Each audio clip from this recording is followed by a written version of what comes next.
Muy buenas noches, señoras y señores. Una nueva edición del programa Haciendo Historias. Primero, agradecer a todo el público que nos sigue semana a semana a través de nuestro canal con los mensajes, los mails, los agradecimientos, mensajitos que nos estimulan a seguir conociendo nuestra historia. A todos los que nos mandan, que nos paran en la calle, muchísimas gracias. Recordamos a toda la gente que estamos sorteando unos libros, gentileza de Moglia Ediciones, un saludo para Leo Moglia también, que nos envía hermosos libros para compartir con ustedes, nuestros televidentes. Deben enviar un mail a nuestro correo electrónico haciendohistorias@hotmail.com. También puede ver todos los programas de Haciendo Historias de la primera temporada del año 2017, la del 2016 y esta, la del 2017, en nuestro canal exclusivo de YouTube, Consultora Publicitaria. Ahí el director va a poner un zócalo con lo que le estoy diciendo, y ahí puede ver usted en la tranquilidad de su casa, de su tablet, de su notebook, de su computadora, de su Smart TV, puede ver usted todos los programas de Haciendo Historias. Voy a empezar saludando a mis dos compañeros. Arranco por mi izquierda, como siempre, el doctor Enrique Eduardo Quito Galeana. Quito, ¿cómo estás? Buenas noches. Gracias, Rafael. Muy bien, hermoso. Un poco cansado, pero bueno, bien. Perfecto, ahí está. Estamos viniendo de conocer, no de conocer, ya fuiste antes, ya, ¿no? Conocí antes, pero ahora con profundidad la ciudad de Salta. Y la provincia de Salta, en alguna medida, pues recorrí bastante. Bueno, un lugar, un destino turístico, conocida como Salta la Linda. Han trabajado mucho la marca, con decirle que creo que hay 6 o 7 vuelos de aerolínea a Salta por día, cuando acá en nuestra región tenemos 1 o 2 a veces, ¿no? Y nos estamos sacando uno pues. Bueno, a mi derecha está el doctor Dardo Ramírez Brachi. Dardo, buenas noches. Hola, ¿cómo Rafael, estás? buenas noches, un gusto. ¿Todo bien? Todo bien. Perfecto, hoy vamos a hablar de un tema que no todos conocemos. Soy el primero que me pongo en la lista que no conozco mucho. Sí me apasiona y me enteré muchas cosas de nuestro río, un río que es uno de los más importantes del mundo, el río Paraná, que tal vez por despertarnos todos los días y en algún momento del día o de la semana pasar por la costanera y ver este majestuoso río, es como que nos acostumbramos. Pero este río tiene su historia también. Hoy vamos a hablar de la historia del río Paraná, y para introducirnos en el tema arranca Dardo con su presentación. Sí, hablar del río Paraná o hablar de la historia del río Paraná, parece un juego de palabras, porque historiar algo que forma parte de la geografía, del espacio territorial, es muy difícil. Pero ¿qué es lo que hace la historia? Los accidentes geográficos, los ríos, las montañas, las llanuras, no tienen historia. Historia tiene el hombre. Mientras el hombre marcó registros sobre lo que pasó, se transforma en historia. Por eso hablar de la historia del río Paraná es hablar de la construcción del hombre en sus costas y en su navegación. Y desde luego que el perfil, la característica del río Paraná es muy especial para los correntinos, para todos los litoraleños, pero especialmente para los correntinos, porque nuestra historia se forjó en gran parte a la vera de este río. Aún más, desde la existencia primogénita, desde el origen mismo de Corrientes con la fundación, tiene que ver con esta aproximación al río. Pero el río Paraná tiene... Convengamos que en la antigüedad, era la vía navegable, era la forma de llegar. No existían caminos, las conquistas se hicieron a través del mar, del agua, digamos, y después se metían en los ríos y era la primera vía de comunicación. Indefectiblemente el mar, los ríos y el transporte del hombre, sea en su persona o en mercadería o en los movimientos militares, si no era por el apoyo marítimo o el apoyo fluvial, generalmente era inconcluso. En este momento, recuerdo, no podemos hablar del triunfo de la contención de los griegos ante los persas si no existía Salamina. Salamina fue el combate naval que sostuvo a las Termópilas. Es decir, las Termópilas, los famosos 300 espartanos que contuvieron el avance de las tropas persas, no podían tener una mayor contención si al poco tiempo no se producía la batalla de Salamina, que también fue un triunfo de los griegos contra los persas. El río Paraná va a estar mucho antes, y esto está dirigido a los correntinos, de la propia historia de Corrientes. El río Paraná va a comenzar a tener su historia con la aproximación de aquellos que marcaron y dejaron presente su registro. Su primer navegante, Sebastián Gaboto. Insisto, la historia, para que no haya malentendidos, la historia comienza cuando se inician los registros de los actos humanos. Cuando no hay registros, no tenemos forma. No hay forma de registrar la historia, por lo tanto es lo que se conoce prehistoria. Existió el hombre, vivió el hombre, pero no hay registro. Una pregunta en lo particular, digamos. Hoy, por ejemplo, los registros actuales serían, por decirte, no sé, los diarios, los portales de internet, el mismo Facebook, es como un registro de la vida de cada persona, digamos. Algunos suben más cosas, suben... Qué notable era que en esa época los españoles, sobre todo, no sé si los franceses, llevaran registro de todo lo que hacían, digamos. Era una obligación.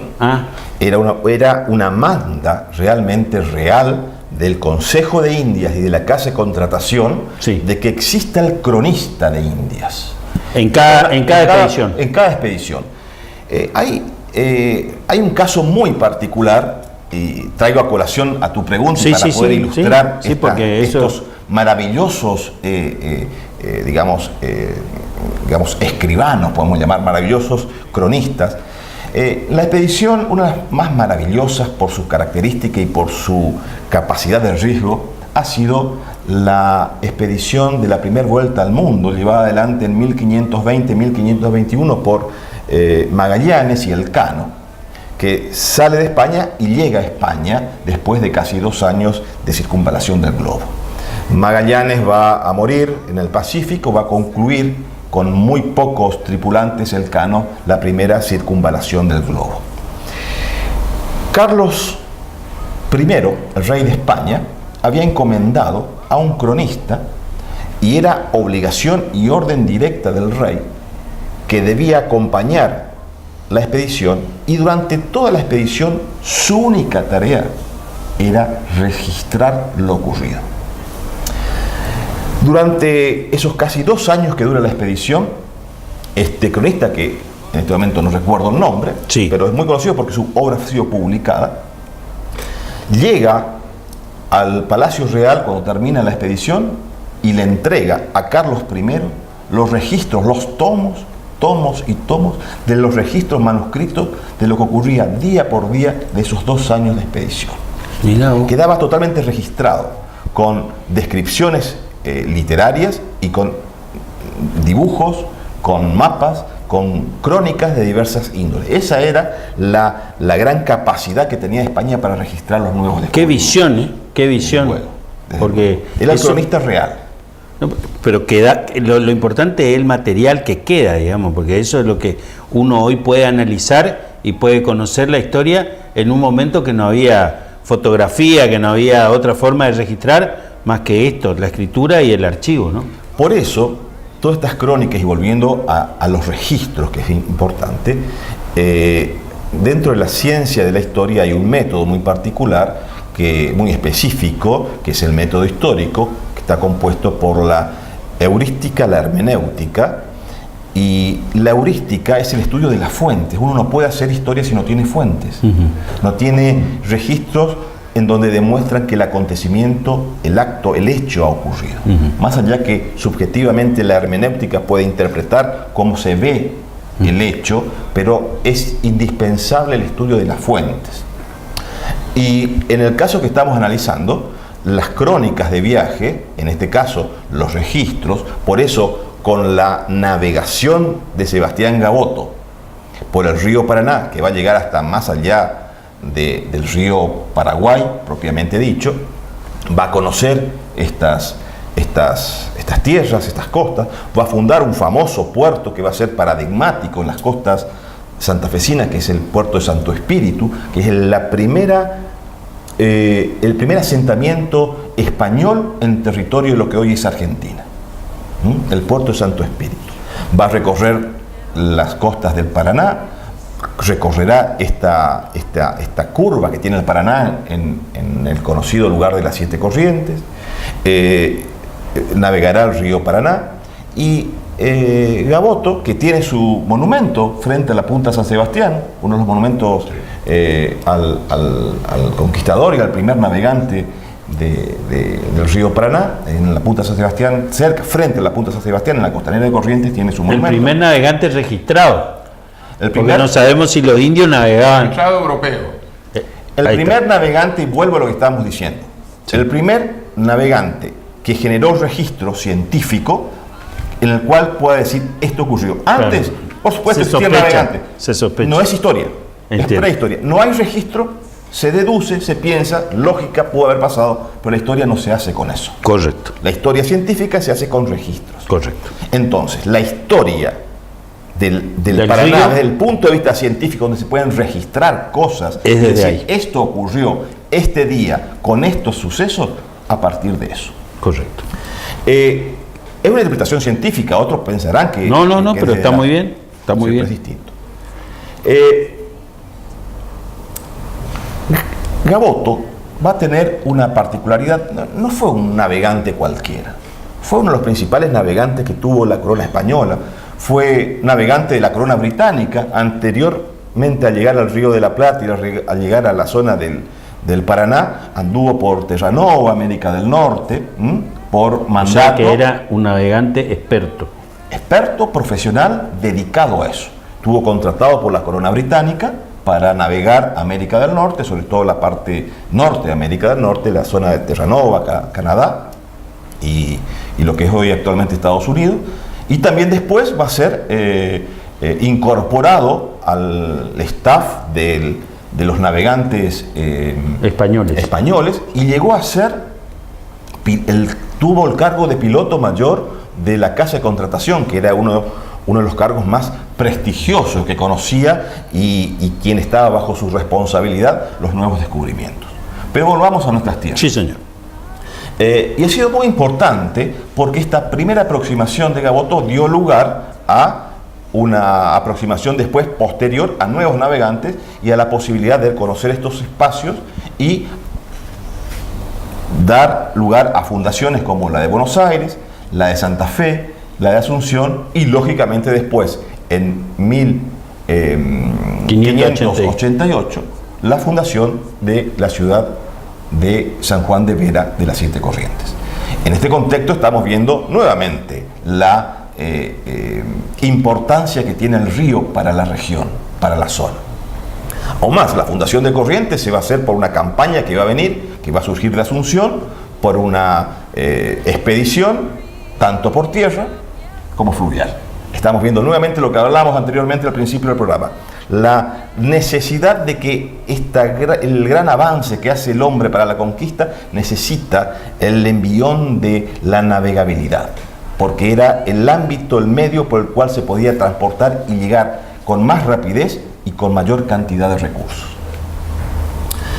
Pero no solamente eso es el río Paraná, sino el río Paraná va a ser la impronta referencial de la cartografía de la época. No va a haber mapas del siglo XVI, que va a ser la primera parte de la ocupación territorial en el Río de la Plata, en donde el río Paraná no esté representado, sea la representación más paradigmática, la representación más visible.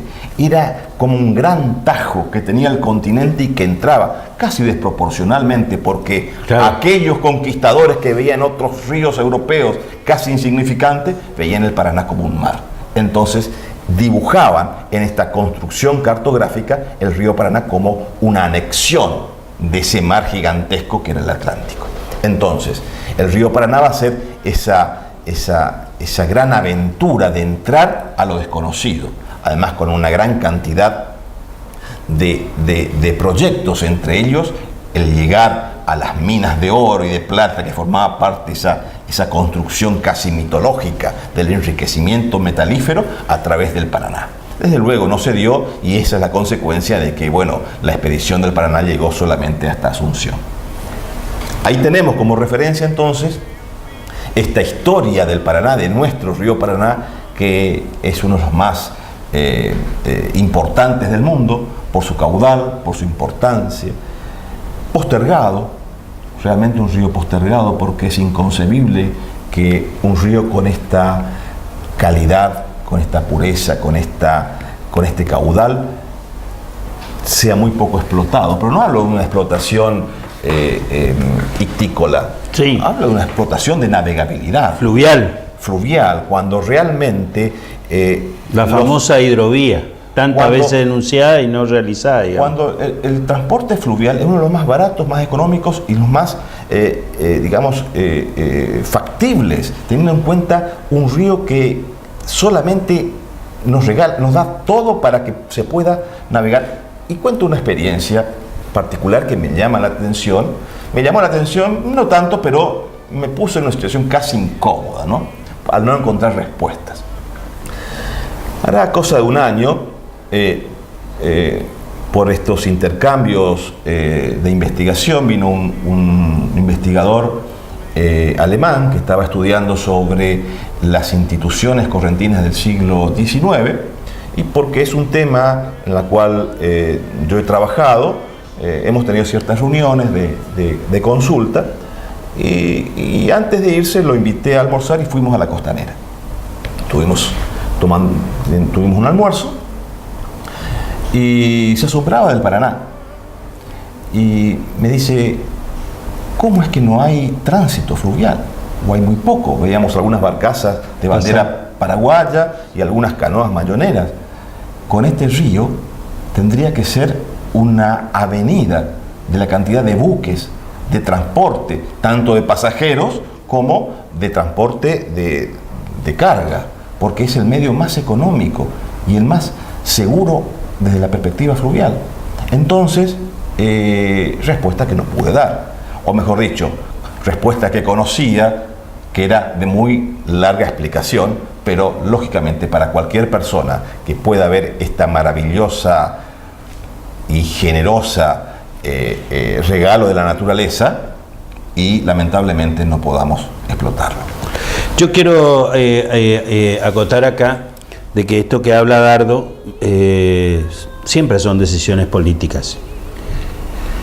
El río, el transporte fluvial, es 30 veces más barato que el transporte de camiones. Y el transporte ferroviario, de trenes, es 10 veces más barato que el transporte de camiones.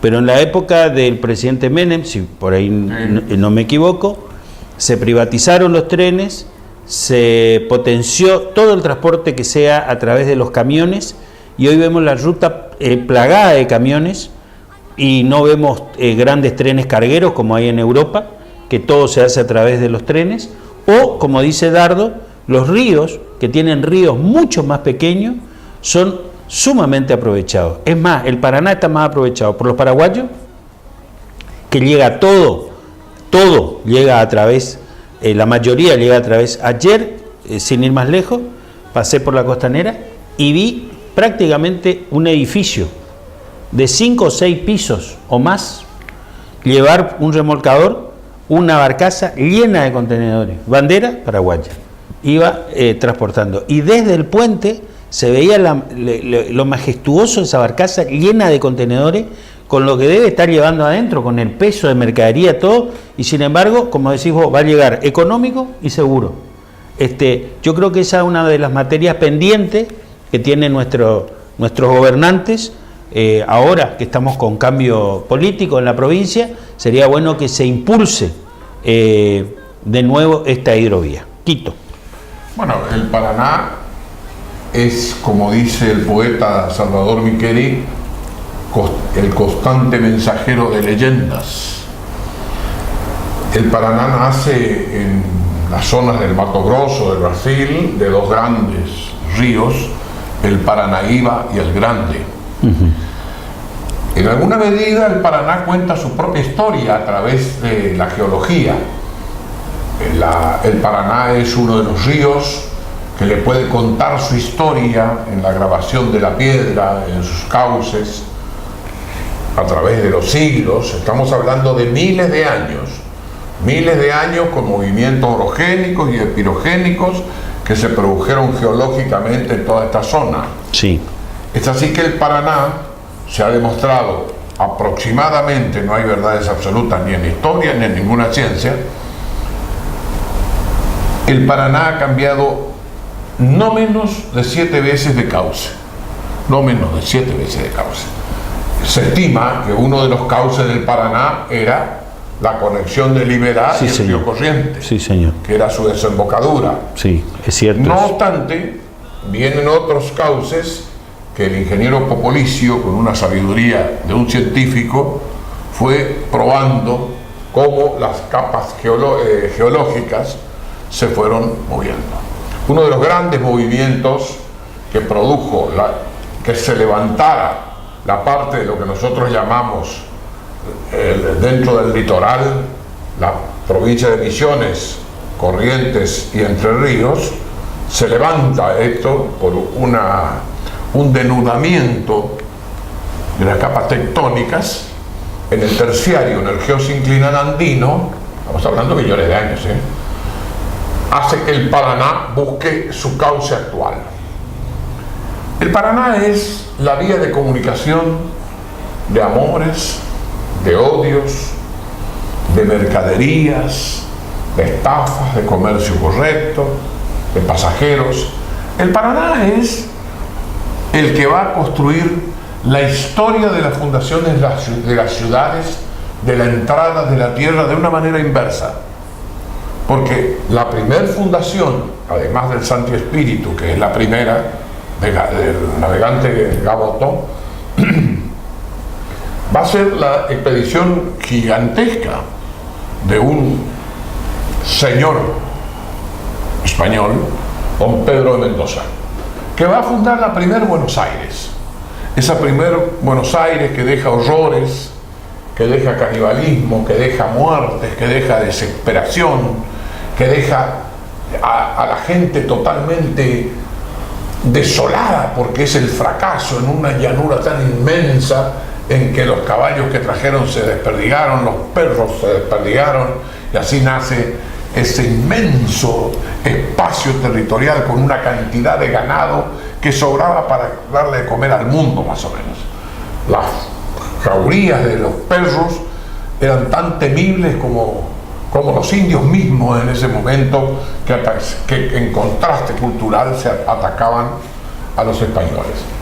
El fracaso de esa expedición de Pedro de Mendoza desalienta a algunos de los expedicionarios, pero viene la fundación de Asunción, río adentro del Paraná. Se sube el Paraná y se funda la Asunción en la búsqueda del Rey Blanco, en la búsqueda del oro, porque los empresarios, que eran estos navegantes, estos empresarios iban en busca de tesoros, busca de ganancias. Nadie acá no venían porque eran buenas personas. Si no eran fundadores de pueblos, sino que ellos... Ellos adelantaban tierras al rey por un contrato comercial, religioso, económico, político y militar. Ellos con la espada y la cruz venían. Yo en primer lugar te voy a dominar. En segundo lugar te voy a matar si no me obedeces. En tercer lugar te voy a catequizar. Evangelizar. Evangelizar. O sea, o vas a creer o vas a creer. Vale decir que El Paraná tiene historias terriblemente extraordinarias. En el Paraná ocurrieron grandes desgracias, que nacieron historias de ellas. En el Paraná vamos a relatar en el próximo bloque, vamos a obtener, diríamos, parte de nuestra ascendencia hacia atrás, con tragedias y con grandes triunfos. Hay una pregunta que quiero hacerle a los dos, pregunta de examen. Hoy soy yo el profesor. ¿Por qué se llama, quién le puso el nombre al río Paraná? ¿Sabe? El río Paraná Viene que le da por clarificar. viene de una... El guaraní Sí. era un idioma no escrito.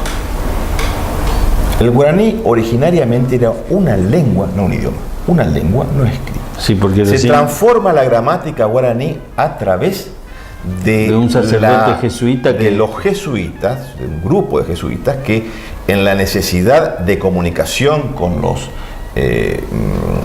indios empezaron a transcribir cómo escuchaban los sonidos que reproducían.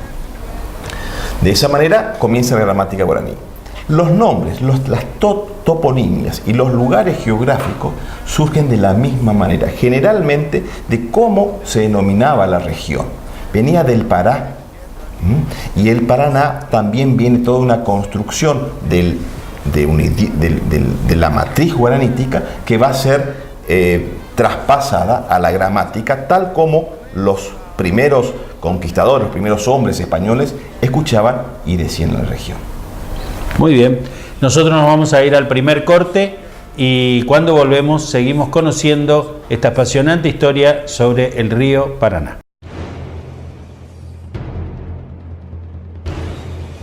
Segunda parte de este programa sobre el río Paraná. Cuando elegíamos el tema, me decía Dardo, te vas a sorprender de muchas cosas que nos vamos a enterar hoy del río. Y la verdad es que ya en la primera parte uno toma conciencia de que parece que estamos acostumbrados a que el río esté ahí y nos olvidamos de la importancia, lo majestuoso que es y todo lo que ha traído a nuestra región en la historia ha sido a través del río. Quito. Bueno, el Paraná fue escenario de múltiples hechos de los hombres, que son los registrados por la historia. El hombre es sujeto y objeto de la historia. El hombre, porque él es el que puede registrar lo que acaece en el pasado y recrear posteriormente de lo que fueron registrando los demás, traerlo intelectivamente del pasado al presente, como estamos haciendo nosotros. Sí. Nosotros no estamos inventando nada, simplemente estamos buceando en los misteriosos pasillos en la de historia, caminos viejos de la historia. Si le preguntáramos al Paraná en cada orilla de cada puerto, de cada ciudad, el Paraná nos contaría una cantidad enorme de historias. Si nos paramos en Goya y le preguntamos a la ciudad de Goya, ¿qué nos trajo el Paraná? Y van a decir, y nos trajo la invasión paraguaya, y nos trajo a Camila O'Gorman y Ladislao Gutiérrez, y nos trajo a los ejércitos de la Triple Alianza, nos trajo a las familias que huían de la invasión paraguaya en el 65 y que se refugiaban en Goya y que después tuvieron que salir disparando de Goya cuando entraron los paraguayos. Y así sucesivamente. Si nos paramos en Bellavista, vamos a ver la batalla frente a Bellavista de las flotas, las baterías paraguayas asolando y atacando a la flota brasilera argentina de la Triple Alianza. Y así sucesivamente. El puerto de Empedrado, el puerto de Bellavista, imaginémonos sobre el Paraná, esos buques que descargaron rápidamente para cargar familias. Volvamos al puerto de Corrientes, el ataque de la flota paraguaya frente al puerto de Corrientes, y a su vez, si damos un salto hacia adelante, nos encontramos con la cantidad enorme de buques de vela, buques a vapor que pasaron el Maquinon, por ejemplo. El Maquinon, el primer buque de guerra de vapor que subió el río Paraná con la flota flota anglo-francesa que va a subir estas tierras hasta Corrientes y va a traer mercaderías, va a romper el cerco de Obligado, el famoso combate de Obligado, con el cual con Dardo tenemos nuestra discrepancia, y va a subir y va a comerciar, no vino a conquistar, quería vender su mercadería. Vino a romper el monopolio del puerto de Buenos Aires. Un ejemplo que deberíamos haber seguido y que no seguimos. ¿Por qué? Porque seguimos dependiendo del puerto de Buenos Aires. ¿Querés comprar algo? Tenés que pasar por Buenos Aires. Sencillo. Qué lástima eso, ¿no? Porque No, podríamos tener nuestra aduana, que lleguen los barcos hasta acá, digamos. Tenemos la aduana del puerto de Buenos Aires. Todo es Buenos Aires. Tenemos documentos de Buenos Aires. O sea que acá nosotros no decidimos nada. Al final todas las luchas federales... Las luchas federales fueron una ficción. En definitiva, se convirtieron en una ficción para fortalecer el puerto. Quique, el Paraná, si nos contara su historia, nosotros le preguntaríamos el siglo XIX y el siglo XX. Las famosas flotas fluviales que navegaban el río Paraná, ya sea a vela, a vapor o con los motores que aparecieron de nuevo, lógicamente, que ya eran motores diésel, motores de otra factura. La misma construcción de los buques de metal fue postergando a los buques de madera. Toda la costa del Paraná a lo largo, si hiciéramos un análisis histórico, tenían los fabricantes de madera, de barcos, barcos de mediano porte, y hasta se animaron de porte más grandes. Si tomamos, por ejemplo, la historia y le preguntamos a Ferré, al Calafate, como le decía Rosas, al carpintero de Rivera, este nos va a contar cómo Ferré hizo las barcazas para que cruzase parte del ejército de la Confederación que iba a luchar contra el puerto de Buenos Aires en la batalla de Montecaseros. Vale decir, esa habilidad que tenían de fabricar canoas, que hasta hace poco tiempo nosotros podíamos observar a la ribera del Paraná, muy cerca de acá, la famosa escuela de Rivera, sí, señor, funciona, hacían canoas de madera, hacían cascos de madera, lanchas a la cual se le agregaba el motor, por supuesto, con todos los elementos navieros, las famosas canoas de Itatí, que eran marineras, esas canoas que cuando entrábamos al pueblo tomábamos la plaza, a la derecha, ahí estaba, y cuyo nombre yo tengo anotado en un papelito por ahí, de esa familia, que hasta hace muy poco tiempo siguieron fabricando canoas de madera. Hasta hoy se ve en la desembocadura del Antequera, acá enfrente, aquellos navegantes que se mueven como si el río fuera una autopista. Sí. Lo está que lleno. más, el que viene acá era Satino, más está lleno de canoas que antes de salir a pescar están todas ahí. Que nadie se atreve a entrar al Paraná desde el puerto de Buenos Aires si no contrata un piloto, si no contrata un práctico, un conocedor de la ruta de por donde se navega, cómo está el río, cómo ha aumentado, cómo ha crecido. Hace unos días el río estaba en 2,3. Ayer el río estaba en 5,4 más o menos, creció, de golpe creció el río Paraná. Es un río que tiene una variable muy abrupta, sí, pero se prevé en épocas determinadas. A veces se excede, hemos llegado a inundaciones que tuvimos que vallar la propia costanera porque no alcanzaba para sostenerlo. El Paraná, cuando se enfurece, ha inundado la ciudad de Corrientes. En 1905 llegó hasta la esquina de Salta y Quintana. Hasta allí llegó el agua. Eso generó un gran conflicto y allí la nación comenzó a estudiar, en otros gobiernos, otra época, comenzó a estudiar el proyecto de la costanera que se va a traducir en una ley de 1927 y va a comenzar con, creo que es la ley 529, me parece. Y va a comenzar la costanera. Si le empezamos a preguntar al río, dígame, señor río, ¿cuántas casas desde el Regimiento 9, ¿cuántas casas había a su vera hasta El centro. el Parque Mitre? Seguramente muy poca.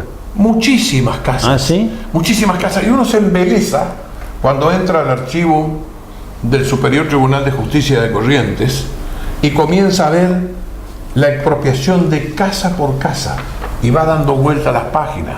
La foto de cada casa. El puerto que tenía en el fondo la casa. La canoa amarrada.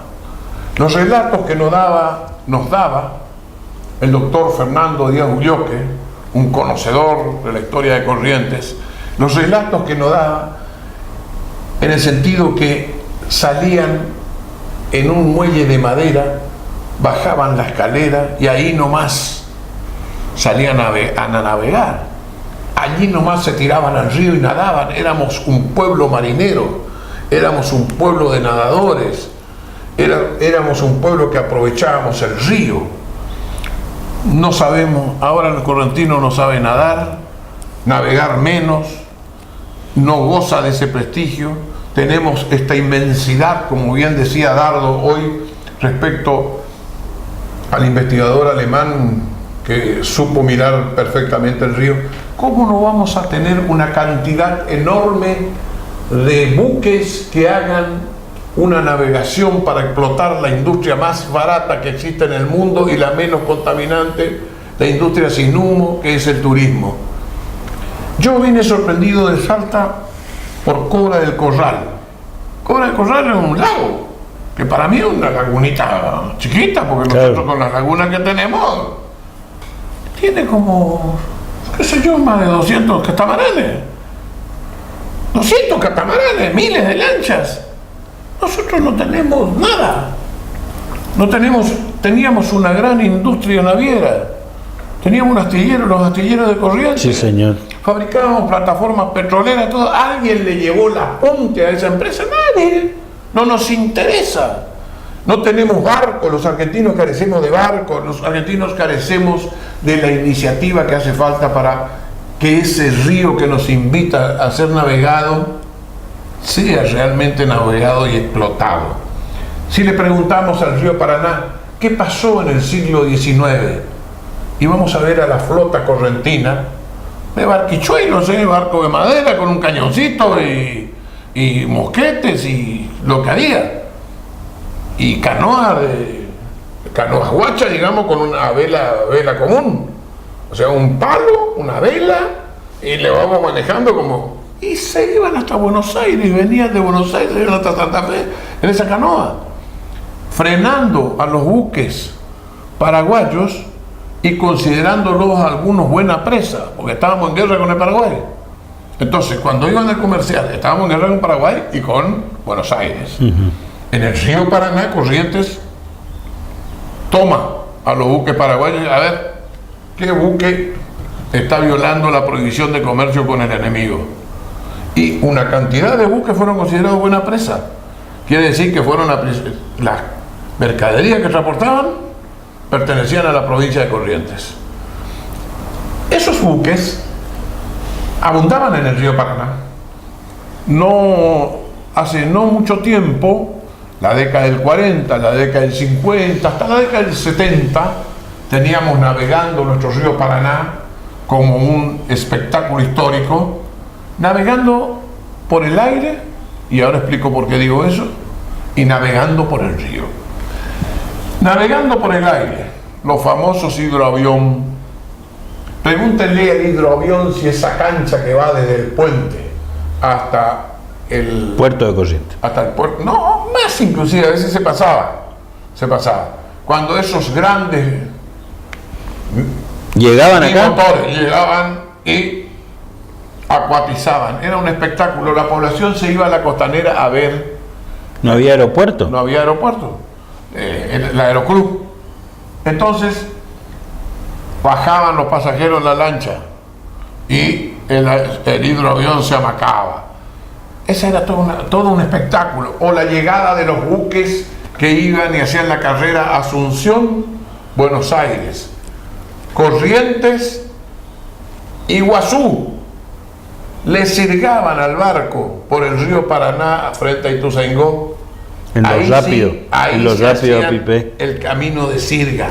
¿Qué es el camino de sirga? El espacio entre el río, en su medida normal, natural, neutral, llamémosle así, no en la creciente y no en la muy bajante, Sí. sino una medida Promedio. media. Entonces, ese camino se dejaba para que carros, caballos o tractores o lo que fuere, pudiera tirar del barco para que subiera, porque había que subir. Y hacían subir el buque.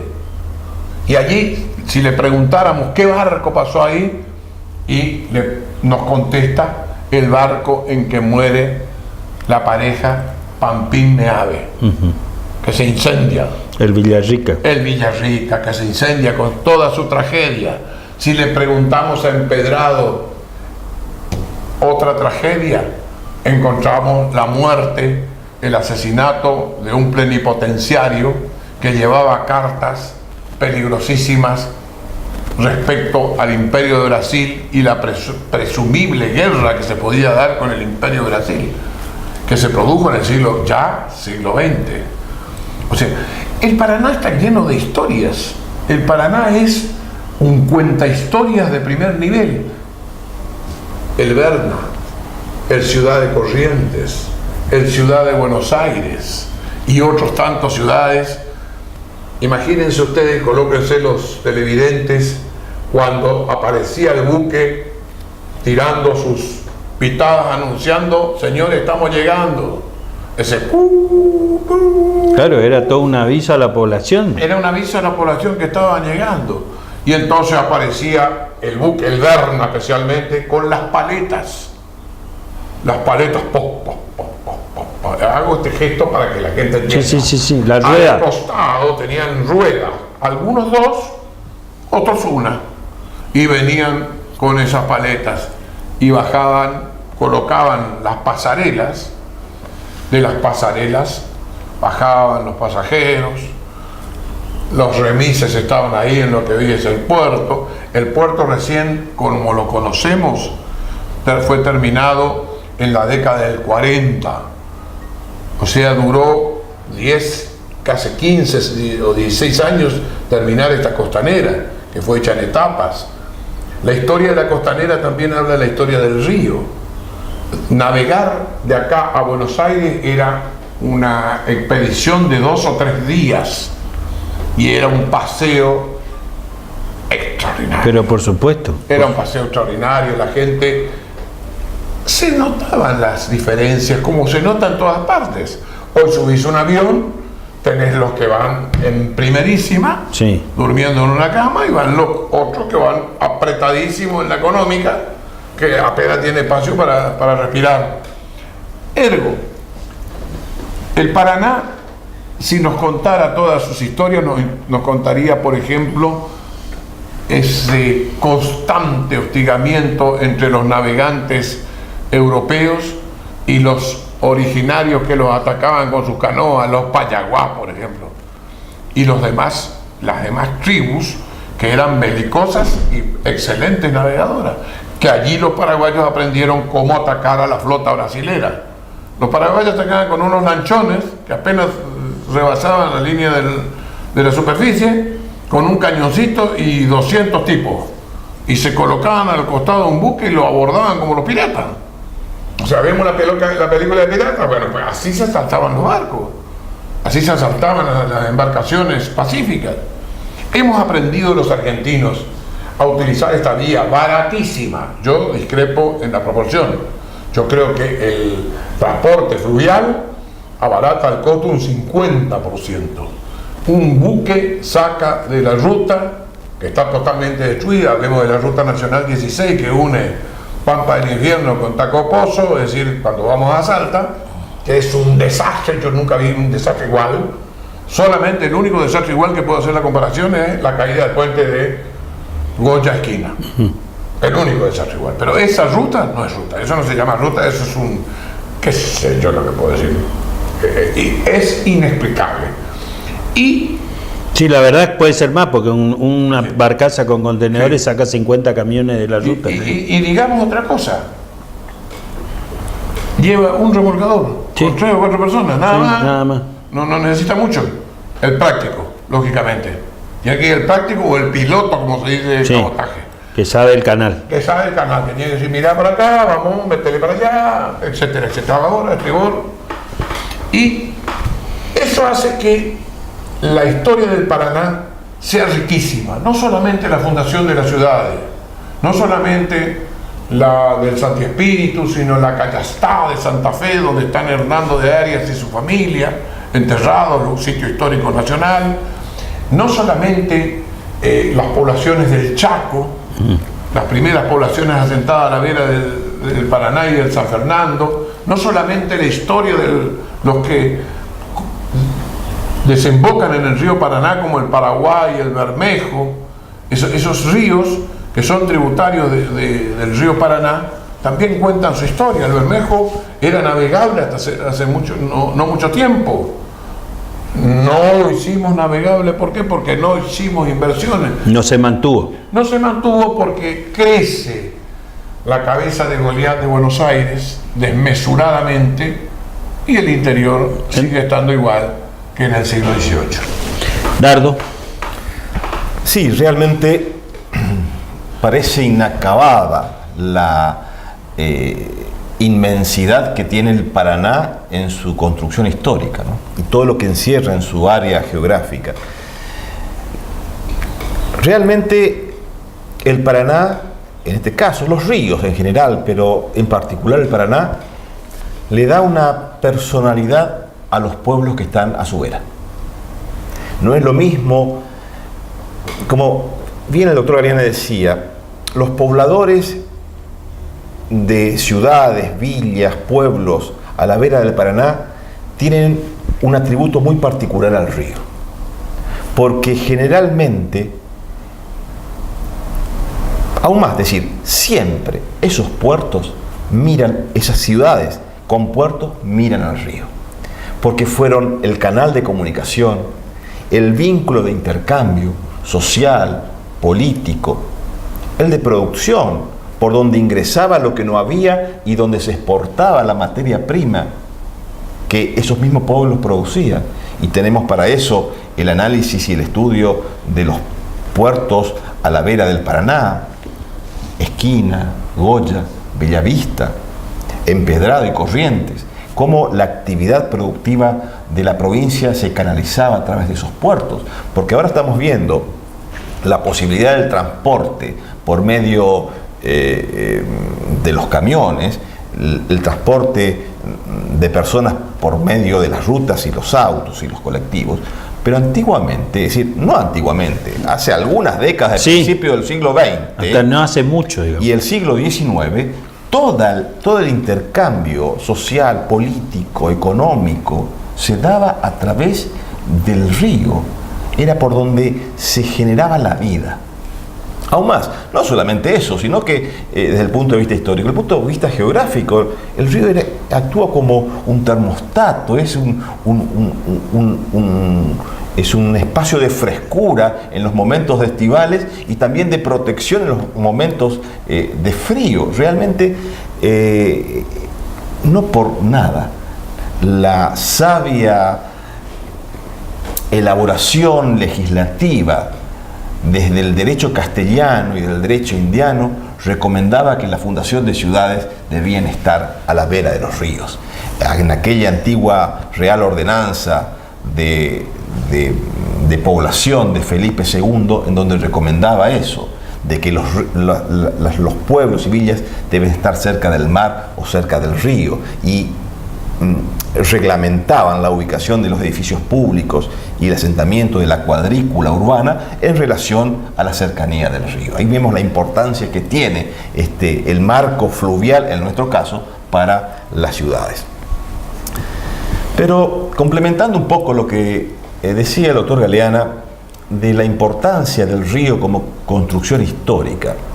En el siglo XIX, el río Paraná, y vinculado a lo que es nuestra provincia, tuvo acontecimientos importantes, pero aún más, hay una de los acontecimientos iniciales del proceso emancipador de la República Argentina que está fuertemente vinculado al río Paraná. y fuertemente vinculado a los correntinos, a San Martín y al sargento Juan Bautista Cabral, que es el combate de San Lorenzo.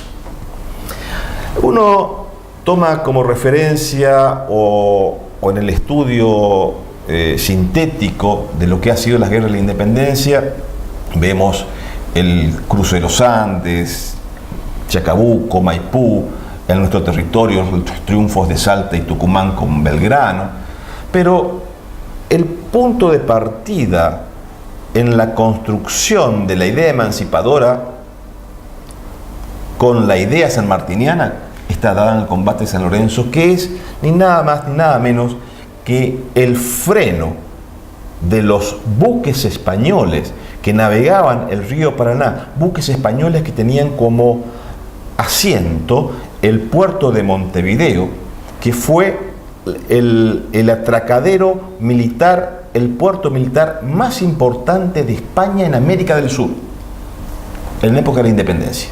Perdido Buenos Aires, se centralizó en Montevideo todo el bastión naval de España. Y de ahí cómo podía hostigar a estos movimientos revolucionarios del Río de la Plata, hostigándolos económicamente, no dándole la posibilidad del manejo del río. Y esos eran los objetivos fundamentales, aún más esa estrategia que tenía San Martín de frenar. ¿Y cómo fue esa cuestión? Y que estaban acostumbrados estos buques españoles de llegar a las costas argentinas, a las costas del Paraná o a las costas del Uruguay para saquear y destruir y llevar adelante, digamos, impactos de carácter económico. Y San Martín esperaba en el combate, fue el desembarco de los realistas frente a San Lorenzo, y ahí se va a producir este combate emblemático que a nosotros los correntinos nos tiene muy apretado al alma, que es la impronta de los granaderos, de la sangre correntina con su aporte a ese batallón, y desde luego el rol que ha tenido Juan Bautista Cabral en salvar la vida del Libertador de América. El saladeño. Así es.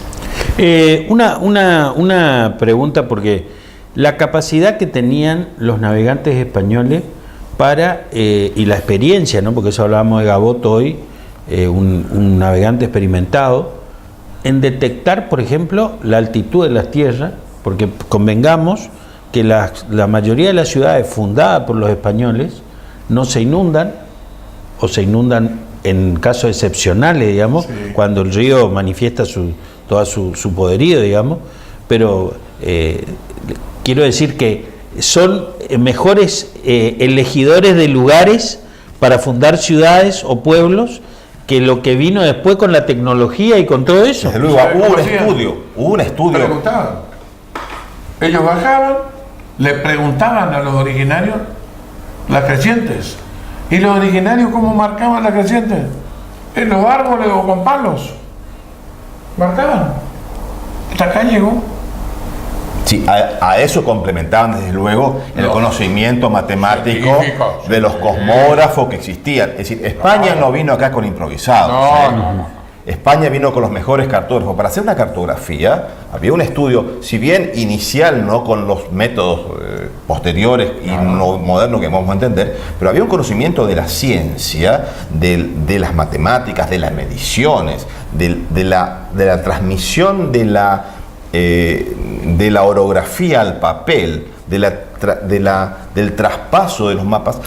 Los movimientos y los registros se tomaban en cuenta también por avistajes, por las crónicas y por los mapas anteriores. Desde luego, como dice el doctor Galeana, también por la experiencia.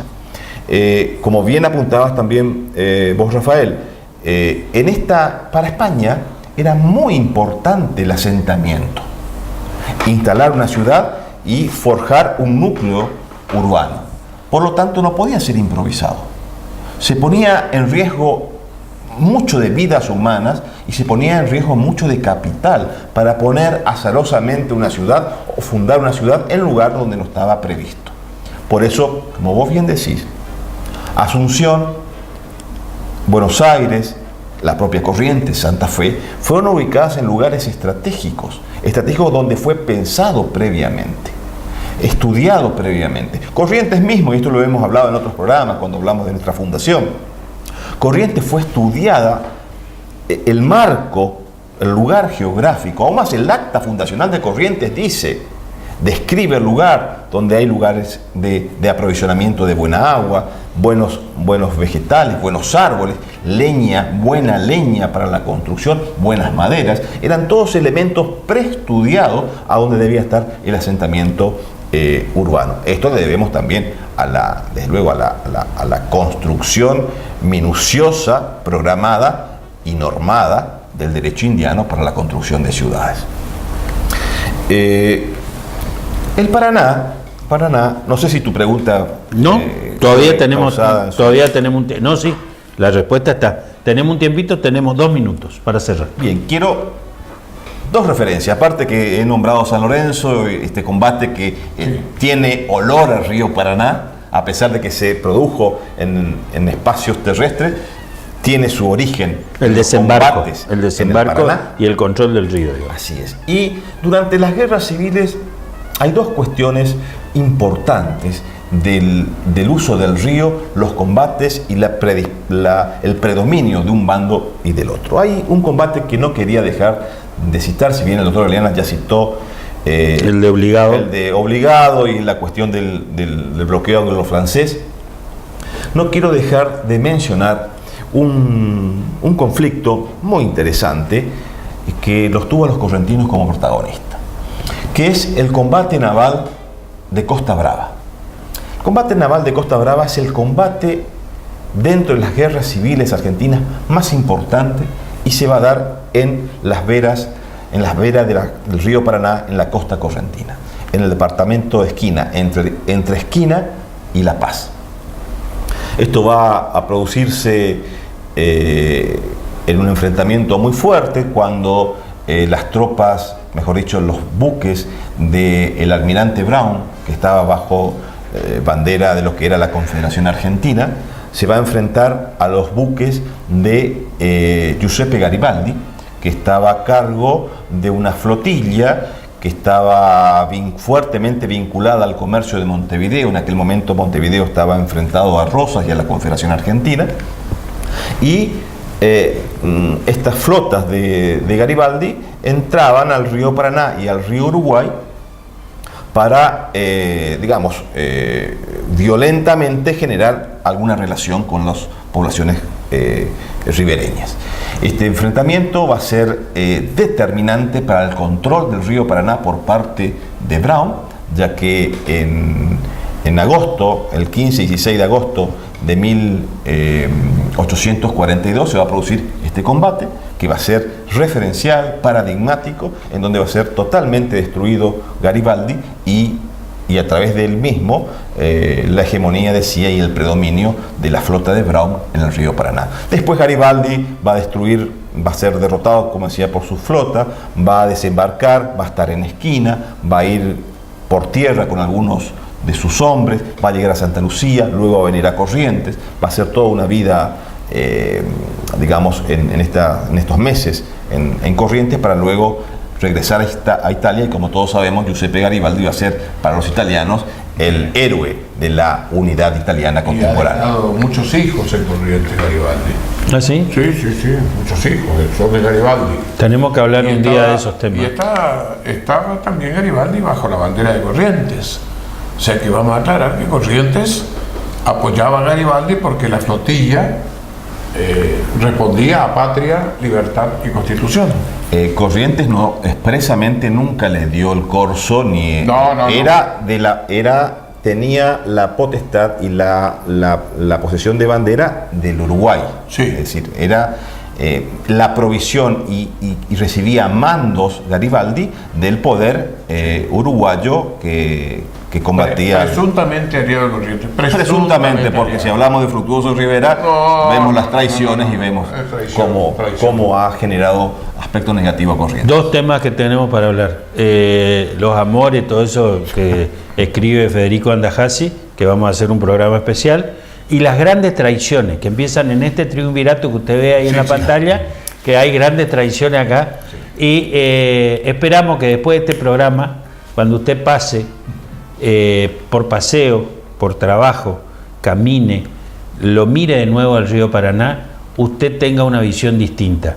Como decía Quito, un río que encierra un montón de leyendas, historias de amor, de vida, de muerte, de esperanza, todo a través de este río Paraná que está desde que nacemos hasta que morimos, compartimos los correntinos, y todos los que nos ven en Santa Fe, Paraná, Resistencia, Chaco, en Posadas, forman parte de este nuestro majestuoso río Paraná. Nosotros volvemos en 7 días por este mismo canal. Gracias, Quito.